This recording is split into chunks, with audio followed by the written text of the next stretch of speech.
Literally এত বড় কাঁটা দেখে তো আমার মাথায় ঘুরে গেছে। তো কাঁটা কবে ঢুকেছে আমি সেটা বুঝতে পারিনি, কিন্তু আর চাকা ঘোরাতে গিয়ে দেখলাম কাঁটা। তো সেটাই আজকে সারাতে যাবো। তো চলো, তো আজকের দিনটা অনেক ভালো, আকাশ একদম পরিষ্কার। আমি মোবাইলটা কিসে থুয়ে ভিডিও করছি বলো তো, না যে এত নড়ছে। তো এখানে গ্যারেজে আছে একটা গাড়ি কাজ চলছে, সেটা আমাদের বাড়িরই গাড়ি একটা। এই গাড়িটা সার্ভিসিং চলছে। এই দেখো, চাকাতে অনেকগুলো লিক হয়েছিল আগে, আর এখন একটা হয়েছে, এটা একটা কাটা। তো প্রথমে চাকাতে ফুল হাওয়া দিচ্ছে, তারপরে পানিতে ধোবে। পানি দিয়ে ধুয়ে দেখছে কোথায় কোথায় লিক আছে। আমার তো গোটা চাকায় লিক। এখন যে কাঁটাটা ঢুকেছে সেটাই এখন বের করবে।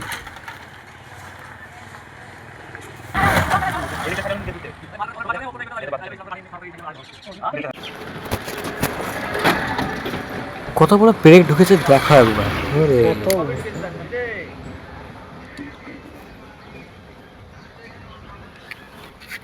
তিন চারটে মনে কাটা আছে।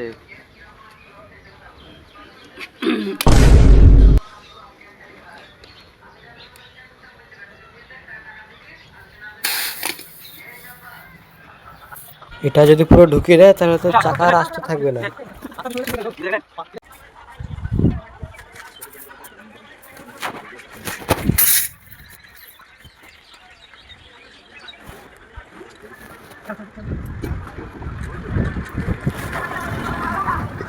তো ওখান থেকে বাড়ি চলে এসলাম, আর এই দেখো কেমন লাগছে।